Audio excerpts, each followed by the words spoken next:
Bismillahirrahmanirrahim. Sayyidina Abdullah bin Umar meriwayatkan bahawa Rasulullah SAW sabda, sesiapa yang belajar ilmu untuk suatu maksud yang lain selain daripada Allah Ta'ala, seperti untuk mendapatkan kemuliaan, kemasyhuran dan harta, maka hendaklah dia menyediakan tempat dalam neraka. Sayyidina Abu Hurairah berkata, Rasulullah SAW sabda, kamu hendaklah meminta perlindungan kepada Allah Subhanahu Wa Ta'ala daripada jub'ul hazan. Bahawa sahabat radhiyallahu bertanya, ya Rasulullah, apakah itu jub'ul hazan? Baginda SAW menjawab, satu lembah daripada dalam jahanam, yang jahanam sendiri meminta perlindungan daripadanya sebanyak 100 kali setiap hari. Ditanyakan lagi, siapakah yang akan masukinya? Baginda SAW menjawab, para qori yang membuat amal untuk menunjuk-nunjuk.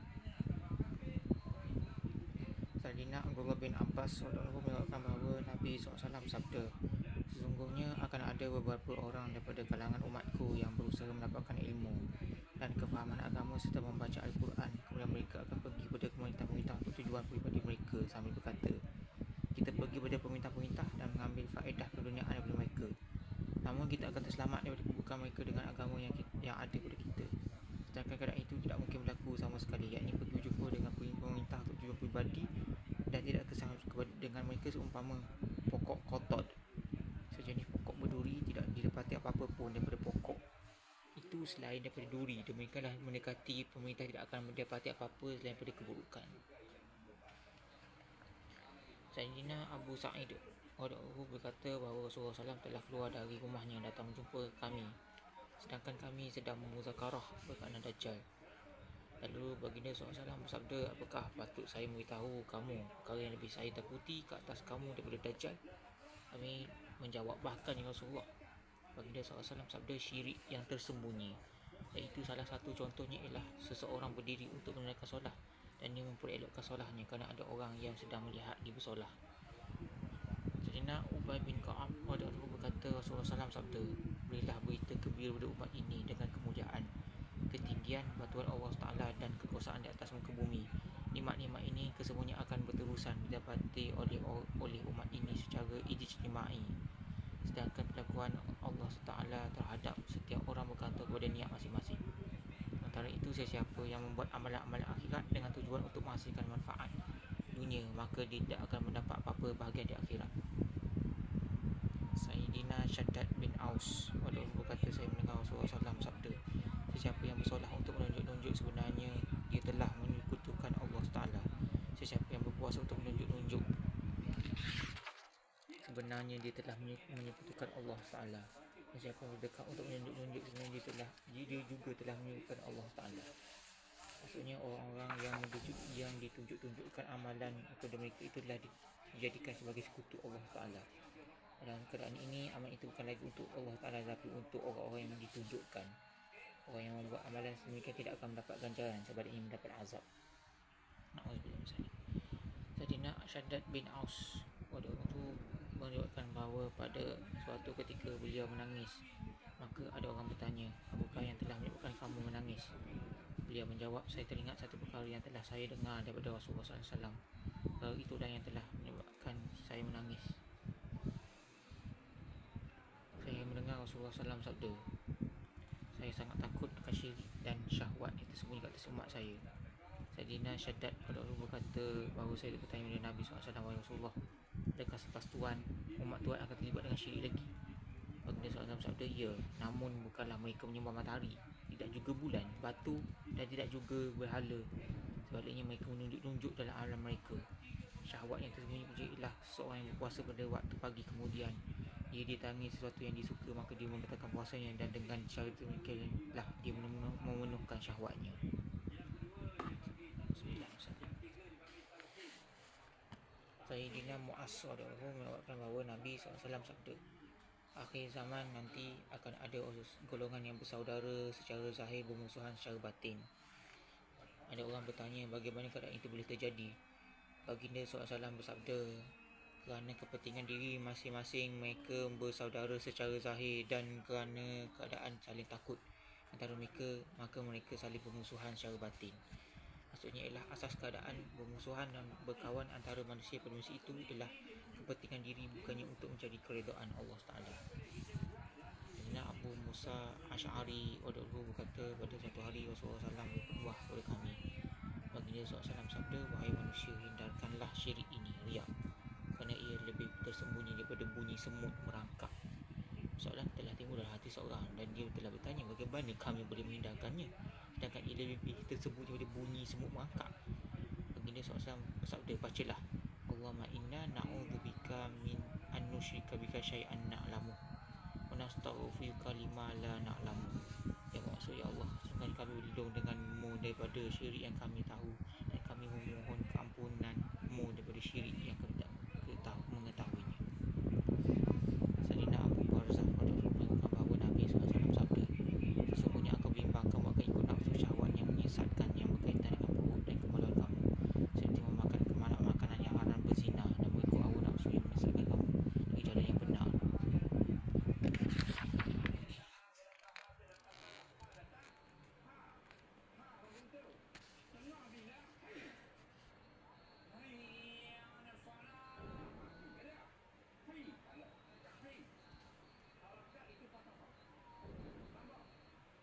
Sayyidina Abdullah bin Amir berkata, Rasulullah SAW sabda, sesiapa yang menghebah-hebahkan amalannya dalam kalangan manusia, maka Allah Ta'ala akan menghebahkan hal amalannya itu, bahawa amalan itu dibuat kerana menunjuk-nunjuk kepada makhluknya, dan Allah Ta'ala akan menjadikannya kecil dan hina pada pandangan manusia. Sayyidina Mu'az bin Jabal mengatakan bahawa Rasulullah SAW sabda, sesiapa yang melakukan amalan di dunia ini untuk menunjuk-nunjuk dan untuk kemasyhuran, maka Allah Ta'ala akan memasyhurkan hal itu di hadapan seluruh makhluk pada hari kiamat. Yang orang ini telah melakukan amalan kebaikan adalah untuk menunjuk, dan itu dia akan dimalukan. Sayyidina Anas bin Malik berkata, Rasulullah SAW sabda, pada hari kiamat akan dibawa buku catatan amalan yang telah dicok mohor dan akan dibentangkan di hadapan Allah Ta'ala. Lantas Allah Ta'ala akan berkata tentang sebahagian dari buku-buku tersebut, terimalah buku-buku ini, dan Allah Ta'ala akan berkata tentang sebahagian buku-buku yang lain, campaklah buku-buku ini. Maka para malaikat berkata, demi kemuliaan dan kehebatanmu, kami tidak nampak dalam buku amalan ini kecuali yang baik-baik sahaja. Maka Allah Ta'ala berfirman, sungguhnya amalan itu dilakukan bukan untukku, dan pada hari ini aku hanya menerima amalan yang dibuat untuk mendapat keredoanku. Dalam satu riwayat yang lain, para malaikat berkata, demi kemuliaanmu, kami tuliskan apa saja yang dia telah amalkan, dan semua amalan itu ialah amalan-amalan yang baik. Maka Allah Ta'ala menjawab, kamu benar, namun amalan-amalannya untuk sesuatu selain daripada ku. Sayyidina Anas radhiyallahu mengatakan bahawa Nabi SAW sabda, perkara-perkara yang boleh membinasakan ialah kebakhilan yang ditaati, hawa nafsu yang diikuti, dan perasaan ujub seseorang terhadap diri sendiri, merasa diri sendiri lebih baik. Sayyidina Abu Hurairah radhiyallahu mengatakan bahawa Nabi SAW sabda, orang yang paling buruk ialah orang yang membinasakan akhiratnya untuk kepentingan dunia orang lain, yakni untuk memanfaatkan dunia orang lain. Dia sanggup melakukan amalan yang menyebabkan kemurkaan Allah Ta'ala, langsung dia membinasakan akhiratnya. Sayyidina Umar bin Khattab mengatakan bahawa Nabi SAW sabda, sesungguhnya perkara yang paling aku takuti ke atas umat ini ialah orang munafik yang lidahnya alim, yakni orang yang bercakap tentang ilmu agama namun kosong daripada iman dan amalan. Maksud daripada orang munafik ialah orang yang suka menunjuk-nunjuk ataupun orang yang fasik. Sayyidina Abdullah bin Qais Khuzai mengatakan bahawa sesungguhnya Rasulullah SAW sabda, siapa yang melakukan amalan baik untuk menunjuk-nunjuk dan mendapatkan kemasyhuran, maka dia berada dalam kemurkaan Allah Ta'ala sehinggalah dia meninggalkan amalannya itu. Sayyidina Abdullah bin Umar berkata, Rasulullah SAW sabda, siapa yang memakai pakaian kemasyhuran di dunia ini, maka Allah Ta'ala akan memakaikannya pakaian kehinaan pada hari kiamat, dan pada pakaian itu dinyalakan api. Dakwah dan tabligh. Dakwah wal tabligh. Bismillahirrahmanirrahim. Dakwah tabligh, dakwah dan fadilat. Kita hendaklah berusaha menghidupkan usaha agama dengan cara Rasulullah SAW di seluruh alam, untuk membetulkan keyakinan dan amalan kita sendiri, dan untuk membawa seluruh umat kepada keyakinan dan amalan yang betul. Allah Ta'ala berfirman, dan sebaliknya Allah Ta'ala menyuruh manusia ke tempat kediaman yang terselamat sejahtera, dan dia sentiasa memberi petunjuk hidayahnya kepada sesiapa yang dikehendakinya menurut undang-undang peraturannya ke jalan yang betul, lurus, yang selamat sejahtera itu. Surah Yunus ayat 25. Allah Ta'ala berfirman, dialah yang telah mengutuskan dalam kalangan orang Arab yang ummi, yang tidak tahu membaca dan menulis, seorang Rasul Nabi Muhammad SAW daripada bangsa mereka sendiri, yang membacakan kepada mereka ayat-ayat Allah Ta'ala, yang membuktikan keesaan Allah Ta'ala dan kekuasaannya, dan membersihkan mereka daripada iktikad yang sesat, serta mengajarkan mereka kitab Allah Ta'ala, Al-Quran, dari kemah pengetahuan yang mendalam mengenai hukum syarak. Dan sungguhnya mereka sebelum kedatangan Nabi Muhammad SAW berada dalam kesesatan yang nyata. Surah Al-Jumu'ah ayat 2. Allah SWT berfirman, dan kalau kami kehendaki, adalah kami utuskan selain daripada kamu pada zaman ini juga dalam tiap-tiap negeri seorang rasul pemberi amaran, dan kami tidak membebankan semua tugas kepada kamu seorang. Namun untuk menambahkan ganjaran untuk kamu, maka kami tidak melakukan demikian. Oleh itu, meletakkan semua beban tugas ke atas kamu seorang merupakan satu nikmat daripada Allah Ta'ala. Oleh itu, bersyukur ke atas nikmat itu ialah kamu jangan menuruti kehendak-kehendak orang-orang kafir, dan orang-orang kafir hendak supaya kamu berhenti daripada berdakwah atau mengurangkan dakwah kamu. Dan berjuanglah dengan hujah-hujah Al-Quran menghadapi orang-orang kafir itu dengan perjuangan yang besar dan bersungguh-sungguh. Surah Al-Furqan ayat 51-52. Allah SWT berfirman kepada Rasulnya, serulah ke jalan Tuhanmu, wahai Muhammad, dengan hikmah, kebijaksanaan dan nasihat pengajaran yang baik. Surah An-Nahl ayat 125. Allah SWT berfirman, dan tetap tekunlah engkau memberi peringatan, kerana sesungguhnya peringatan itu mendatangkan faedah kepada orang-orang yang beriman. Surah Az-Zariyat ayat 55.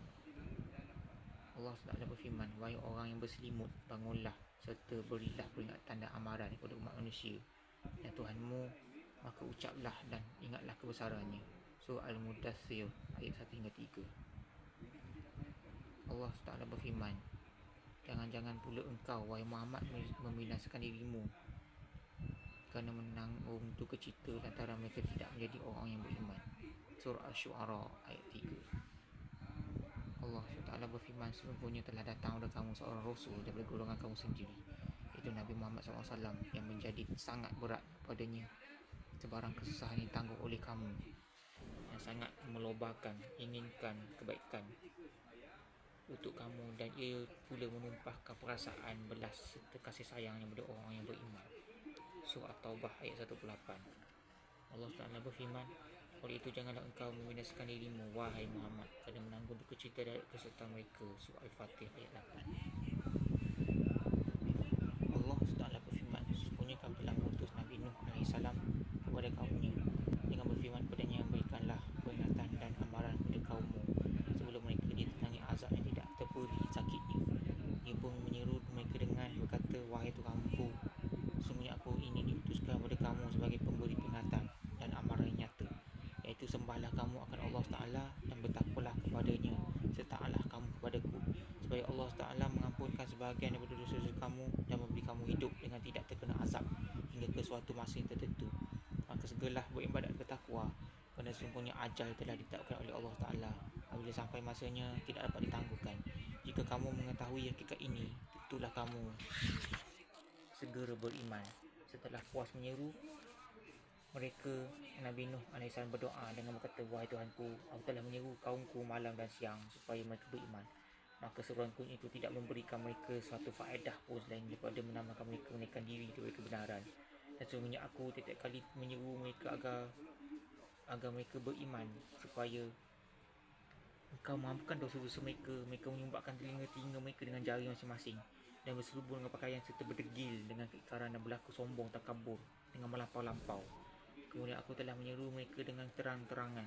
Kemudian aku berulang-ulang menyeru mereka dengan berterus terang, dan menyeru mereka lagi secara berseorang secara diam-diam. Sehingga aku kata kepada mereka, mohonlah ampun kepada Tuhan kamu.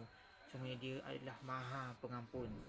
Sekiranya kamu buat demikian, dia akan menurunkan hujan lebat yang mencurah-curah kepada kamu, dan dia akan membanyakkan harta, kekayaan serta anak pinak kamu, dan dia akan mengadakan untuk kamu kebun-kebun, tanaman, serta mengadakan bagi kamu sungai-sungai yang mengalir di dalamnya.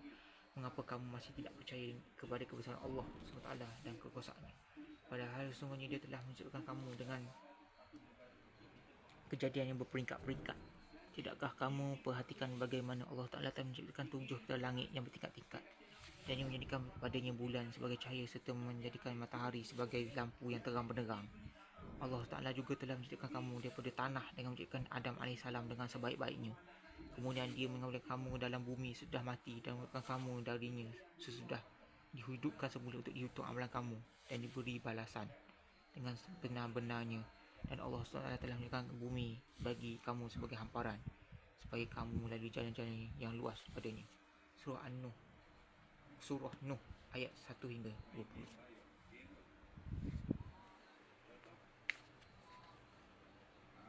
Allah SWT berfirman, Fir'aun berkata dengan sombong, "Siapakah Tuhan sekalian alam?" Nabi Musa AS menjawab, "Dialah yang memiliki dan mentadbirkan langit dan bumi serta segala yang ada di antara kedua-duanya. Itulah Tuhanmu jika kamu sekalian termasuk orang yang meyakininya." Fir'aun berkata kepada orang yang ada di sekelilingnya, "Tidak kamu dengar apa-apa yang dikatakan olehnya?" Nabi Musa AS menegaskan lagi, "Dialah Tuhan yang memiliki dan memelihara kamu dan Tuhan datuk nenek kamu yang telah lalu." Fir'aun berkata kepada orang-orangnya, "Sebenarnya Rasul yang diutuskan kepada kamu ini benar-benar seorang yang gila."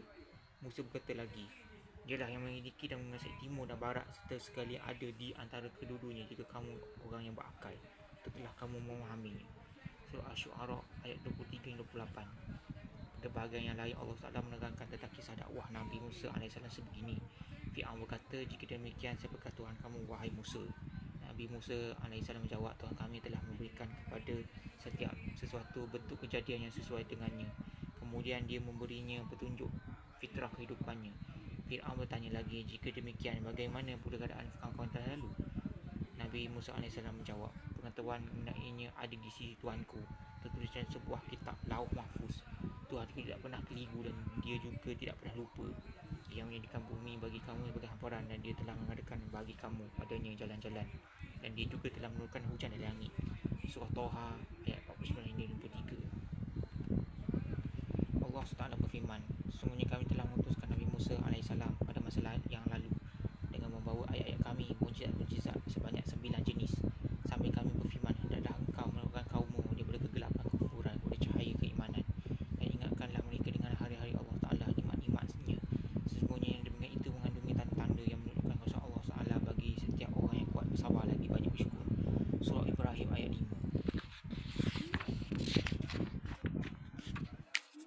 Allah Ta'ala berfirman mengenai Nuh AS yang berkata kepada kaumnya, "Tugasku menyampaikan kepada kamu akan perintah-perintah yang diutuskan oleh Tuhanku, dan aku adalah pemberi nasihat yang amanah bagi kamu." Surah Al-A'raf ayat 68. Allah SWT berfirman, "Dan berkatalah pula orang yang beriman itu, wahai kaumku, turutlah nasihatku. Aku akan menunjukkan kepada kamu jalan yang benar. Wahai kaumku, sesungguhnya kehidupan dunia ini hanyalah kesenangan untuk sementara waktu sahaja. Dan sesungguhnya hari akhirat itulah sahaja negeri yang kekal.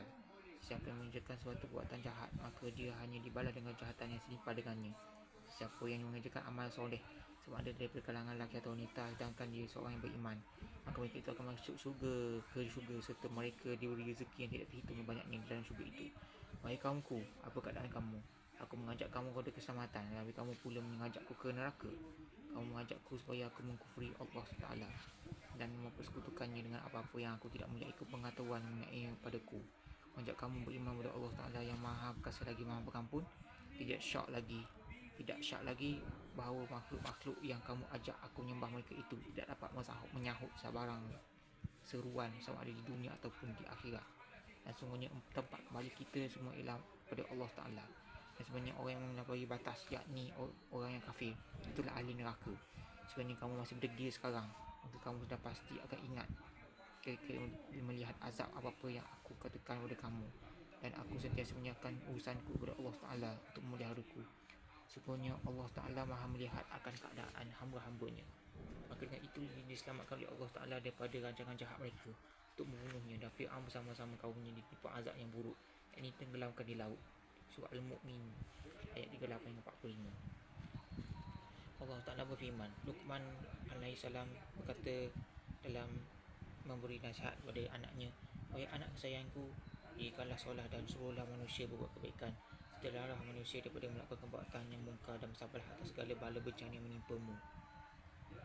Sungguhnya yang dengan itu termasuk dalam urusan yang diwajibkan." Surah Luqman ayat 17. Allah Ta'ala berfirman, "Dan ingatlah ketika golongan mengasihi kaumnya, Allah Ta'ala akan menyelesaikan mereka atau mengazabkan mereka dengan azab yang amat berat. Orang yang memberi nasihat itu jawab, nasihat itu ialah agar kami mempunyai alasan sebagai pelepasan tanggungjawab apabila disoal di akhirat kelak kepada Tuhan kamu supaya mereka bertakwa. Dan tatkala mereka melupakan tidak menghiraukan apa-apa yang telah diperingatkan kepada mereka, kami selamatkan orang yang melarang daripada perbuatan jahat itu, dan kami tepakan kepada orang yang zalim azab yang amat berat disebabkan mereka buat fasik durhaka. Surah Al-A'raf ayat 164 hingga 165. Allah Ta'ala berfirman, maka sepatutnya ada dalam kalangan umat-umat yang telah dibinasakan dahulu orang yang teguh beragama yang melarang kaumnya daripada perbuatan-perbuatan jahat di muka bumi. Tetapi sayang, tidak ada yang melarang mereka sedikit saja, iaitu orang yang kami telah selamatkan daripada kalangan mereka. Dan orang yang tidak melarang itu hanya mementingkan segala kemewahan yang diberikan kepada mereka, dan jadilah mereka orang yang berdosa. Tuhanmu tidak sekali-kali mahu membinasakan mana-mana negeri dengan sebab kezaliman penduduknya selagi mereka sentiasa memperbaiki keadaan sesama sendiri. Surah Hud ayat 116 hingga 117. Allah SWT berfirman, demi masa sesungguhnya manusia itu dalam kerugian kecuali orang yang beriman dan beramal soleh, dan mereka pula berpesan-pesan dengan kebenaran serta berpesan-pesan dengan kesabaran. Surah Al-Asr ayat 1 hingga 3. Allah SWT berfirman, kamu wahai umat Muhammad adalah sebaik-baik umat yang dilahirkan untuk kebaikan kebaikan umat manusia. Kadang kamu menyuruh berbuat segala perkara yang baik dan melarang daripada segala perkara yang salah, buruk dan keji. Serta kamu pula beriman kepada Allah Ta'ala dengan sebenar-benar iman. Surah Ali Imran ayat 110. Allah SWT berfirman, katakanlah wahai Muhammad, inilah jalan aku dan orang yang mengikutku menyeru umat manusia umumnya kepada agama Allah Ta'ala dengan keterangan yang nyata. Surah Yusuf ayat 18. Allah Ta'ala berfirman, dan orang yang beriman, lelaki dan perempuan, setengah menjadi penolong bagi setengah yang lain. Mereka menyuruh berbuat kebaikan dan melarang daripada berbuat kejahatan, dan mereka mendirikan solat dan menunaikan zakat serta taat kepada Allah Ta'ala dan Rasulnya. Mereka itu akan diberi rahmat oleh Allah Ta'ala. Sungguhnya Allah Ta'ala maha perkasa lagi maha bijaksana. Surah Taubah ayat 71. Hendaklah kamu membantu dalam membuat kebajikan dan bertakwa. Janganlah pula kamu membantu pada melakukan dosa maksiat dan pencubahan melampaui batas-batas ajaran Allah Ta'ala. Surah Al-Ma'idah ayat 2.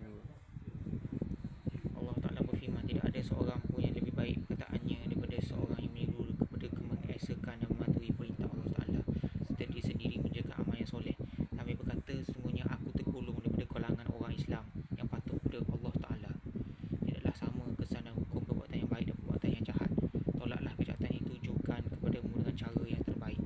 Apabila engkau bertindak sedemikian, maka orang yang menaruh rasa permusuhan terhadapmu dengan serta-merta akan menjadi seolah-olah seorang yang sahabat yang setia. Sifat yang terpuji ini tidak dianugerahkan melainkan kepada orang yang bersikap sabar, dan tidak juga dianugerahkan melainkan kepada orang yang mempunyai bahagian pahala yang besar daripada kebahagiaan dunia dan akhirat. Surah Fussilat ayat 33 hingga 35. Pada ayat ini dapat diketahui bahawa seseorang da'i harus mempunyai sifat sabar, jati diri dan akhlak yang sangat tinggi. Allah Ta'ala berfirman, wahai orang yang beriman, peliharalah diri kamu dan keluarga kamu daripada api neraka yang bahan-bahan bakarnya ialah manusia dan batu berhala. Neraka itu dijaga dan dikawal oleh malaikat-malaikat yang keras kasar layanannya. Mereka tidak mendahaka kepada Allah Ta'ala dalam segala yang diperintahkannya kepada mereka, dan mereka pula tetap melakukan segala yang diperintahkan. Surah At-Tahrim ayat 6. Allah Ta'ala berfirman, iaitu mereka umat Islam yang jika kami berikan kepada mereka kekuasaan memerintah di bumi, nescaya mereka mendirikan solat serta menunaikan zakat, dan mereka menyuruh berbuat kebaikan serta melarang daripada melakukan kejahatan dan perkara yang mungkar. Ingatlah bagi Allah SWT jua kesudahan segala urusan. Surah Al-Hajj ayat 41. Allah SWT berfirman, dan berjihadlah kamu pada jalan Allah Ta'ala dengan jihad yang sebenar-benarnya.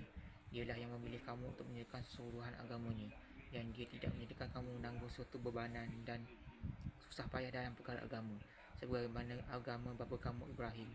Dia menamakan kamu orang Islam semenjak dahulu, dan di dalam Al-Quran ini supaya Rasulullah SAW menjadi saksi menerangkan kebenaran perbuatan kamu, supaya kamu pula berlayak menjadi orang yang memberi keterangan kepada umat manusia tentang yang benar dan yang salah. Surah Al-Hajj ayat 78. Maksud ayat di atas ialah pada hari kiamat apabila umat-umat akan mengingkari para nabi alaihissalam dengan berkata bahawa para nabi alaihissalam tidak pernah mendapatkan kami, maka para nabi akan membawa umat ini sebagai saksi mereka.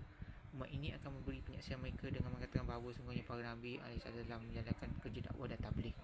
Apabila ditanya bagaimana kamu mengetahuinya, umat ini akan menjawab bahawa nabi kami telah memberitahu kami, lalu Rasulullah SAW akan memberi penyaksian tentang kebenaran penyaksian umatnya itu.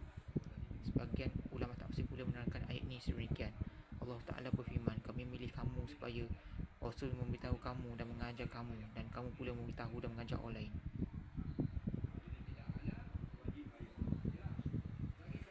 Sayyidina Abu Hurairah mengatakan bahawa Rasulullah SAW telah berkata kepada bapa saudaranya Abu Talib semasa dia hampir meninggal dunia, wahai bapa saudara, ucapkanlah la ilaha illallah. Dengan berkat kalimat itu saya akan menjadi saksi untuk membela-Mu pada hari kiamat nanti. Abu Talib telah menjawab, kalaulah tidak kerana takutkan orang Quraisy akan mengatakan bahawa Abu Talib mengucapkan kalimat semata-mata kerana takutkan mati, maka pasti aku sejukkan mata mengucapkan kalimat itu. Oleh itu Allah Taala menurunkan ayat Al-Quran, innaka la tahdi man ahbabta walakinallaha yahdi man yasha. Yang maksud, kamu tidak boleh memberi hidayah kepada sesiapa yang kamu kasihi, tetapi Allah Taala memberi hidayah kepada siapa yang dia kehendaki. Sayyidina Aisyah radhiyallahu berkata, Sayyidina Abu Bakar radhiyallahu telah menjadi teman karib Nabi SAW sejak zaman Sayyidina lagi. Pada satu hari beliau telah keluar dari rumah dengan niat untuk berjumpa Nabi SAW. Beliau telah berjumpa dengan baginda SAW, berkata, wahai Abu Qasim, ini adalah agama nama gelar untuk Nabi SAW. Kamu tidak kelihatan dalam perhimpunan kaum orang ramai mengatakan bahawa kamu mendatuk nenek mereka. Oleh itu Rasulullah SAW bersabda, sungguhnya aku ialah utusan Allah Taala, aku menyeru kamu kepada Allah Taala. Sebaik saja baginda SAW selesai menetap kata-katanya, Sayyidina Abu Bakar radhiyallahu pun terus memeluk Islam. Sebab itu baginda SAW telah meninggalkan beliau. Tidaklah ada seorang pun antara dua bukit Mekah yang bergembira kerana sesuatu lebih daripada gembira baginda SAW kerana keislaman Sayyidina Abu Bakar radhiyallahu. Di tempat itu Sayyidina Abu Bakar radhiyallahu telah pergi menemui Sayyidina Uthman bin Affan, Sayyidina Talhah bin Ubaidullah, Sayyidina Zubair bin Awam, dan Sayyidina Sa'ad bin Abu Waqqas radhiyallahu anhu untuk memberi dakwah. Maka mereka semua telah memeluk Islam. Kemudian esokkan harinya Sayyidina Abu Bakar radhiyallahu telah membawa Sayyidina Utsman bin Maz'un, Sayyidina Ubaidah bin Jarrah, Sayyidina Abdul Rahman bin Auf, Sayyidina Abu Salamah bin Abdul Asad, dan Sayyidina Arqam bin Abil Arqam radhiyallahu. Mereka semua pun telah memeluk Islam. Dalam masa 2 hari, 9 orang telah menerima Islam hasil dari usaha Sayyidina Abu Bakar radhiyallahu. Sayyidatina Asma binti Abu Bakar radhiyallahu berkata, apabila Rasulullah SAW masuk di kota Mekah pada hari pembukaan kota Mekah dan baginda SAW telah masuk dalam masjid, maka Sayyidina Abu Bakar radhiyallahu datang sambil memimpin bapanya Sayyidina Abu Kuhafah radhiyallahu mengingatkan mereka. Baginda SAW bersabda, kamu tidak biarkan bapamu yang sudah berumur itu di rumah supaya aku yang pergi menemui di sana. Sayyidina Abu Bakar radhiyallahu berkata, wahai Rasulullah, ayah saya lebih berhak untuk berjalan datang menemui Tuan daripada Tuan berjalan pergi kepadanya. Baginda SAW telah menyuruh Sayyidina Abu Kuhafah radhiyallahu duduk di hadapan baginda. Kemudian baginda SAW menyapu dada baginda Abu Kuhafah radhiyallahu sambil bersabda, masuklah Islam. Sayyidina Abu Kuhafah radhiyallahu pun terus masuk Islam. Sayyidina Abu Bakar radhiyallahu telah membawa ayahnya Sayyidina Abu Kuhafah dalam keadaan rambutnya putih seumpama pohon saramah. Oleh sebab itu Rasulullah SAW sabda, tukarkanlah warna putih rambut itu dengan letakkan inai atau sebagainya. Saramah adalah sejenis pohon yang warna putih seumpama salji.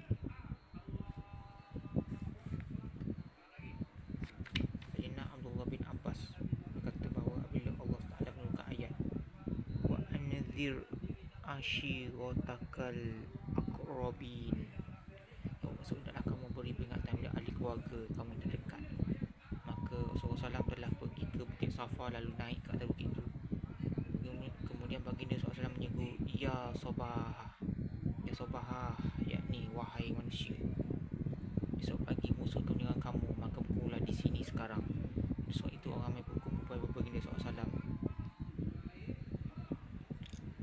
Ada yang datang sendiri dan ada yang menghantar utusannya.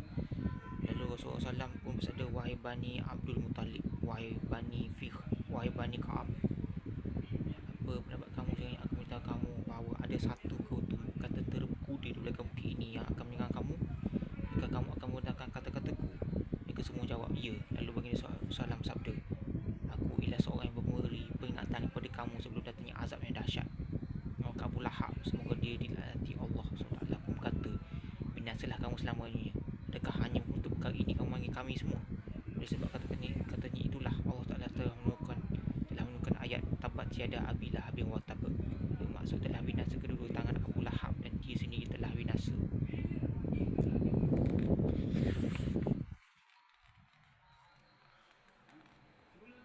Sayyidina Munib Azdi berkata, saya telah melihat Rasulullah SAW pada zaman jahiliyah. Pada zaman itu baginda SAW telah bersabda, wahai manusia, ucaplah kalimah la ilaha illallah, jika kamu semua akan berjaya. Dalam kalangan orang ramai itu ada yang meludah pada wajah baginda SAW, ada yang menabur debu pada badan baginda SAW, dan ada yang mencaci maki baginda SAW. Itulah keadaan yang berlaku sehinggalah tengah hari. Kemudian datang seorang gadis yang membawa sebekas air yang baginda SAW gunakan untuk membasuh wajah dan kedua tangannya. Kemudian baginda SAW bersabda, wahai puteriku, janganlah kamu bimbang terhadap bapa kamu kalau akan dibunuh secara mengejut atau akan ditimpa sebarang kehinaan. Saya telah bertanya, siapakah gadis itu? Orang ramai memberitahuku, ialah Zainab, anak perempuan Rasulullah SAW. Beliau adalah seorang gadis yang cantik. Hadrat Muhammad bin Uthman bin Haushab daripada bapanya, daripada datuknya. Apabila Allah Ta'ala memberi kemenangan kepada Rasulullah SAW, maka saya telah menghantarkan Abdul Syar bersama-sama 40 orang yang menunggang kuda kepada baginda SAW. Mereka membawa surat saya pergi berjumpa Nabi SAW. Baginda SAW bertanya padanya, siapakah nama kamu? Beliau menjawab, nama saya Abdul Syar, yakni orang yang jahat. Baginda SAW, tidak, kamu bukan Abdul Syar, orang jahat, bahkan kamu ialah Abdul Khair, orang yang baik. Sebab itu baginda SAW telah mendakwa beliau kepada Islam, lalu beliau pun memeluk Islam. Baginda SAW telah menerima janji setia beliau di atas Islam. Rawi mengatakan bahawa baginda SAW telah membalas surat tersebut dan menghantar surat itu kepada Haushab, mendakwa beliau kepada Islam. Maka Haushab pun telah beriman setelah membaca surat itu. Sayyidina Abu Sa'id Khudri berkata bahawa saya telah mendengar Rasulullah SAW sabda, siapa yang melihat apa-apa kemungkaran maka hendaklah dia mengubah dengan tangannya. Sekiranya tidak mampu mengubah dengan tangan, maka hendaklah dia mengubah dengan lidahnya. Sekiranya itu pun tidak mampu, maka hendaklah dia merasakan kemungkaran jika itu keji di dalam hati, yakni merasa bimbang kemungkaran itu, dan ini ialah tahap iman yang paling lemah. Sayyidina Nu'man bin Bashir menurutkan bahawa Nabi SAW sabda, perumpamaan orang yang mentaati perintah Allah Ta'ala dan orang yang melanggar perintah Allah Ta'ala ialah umpama orang yang menaiki sebuah kapal yang besar yang telah menetapkan tempat mereka secara undian. Sebagian orang mendapat tempat di atas dek dan sebahagian lagi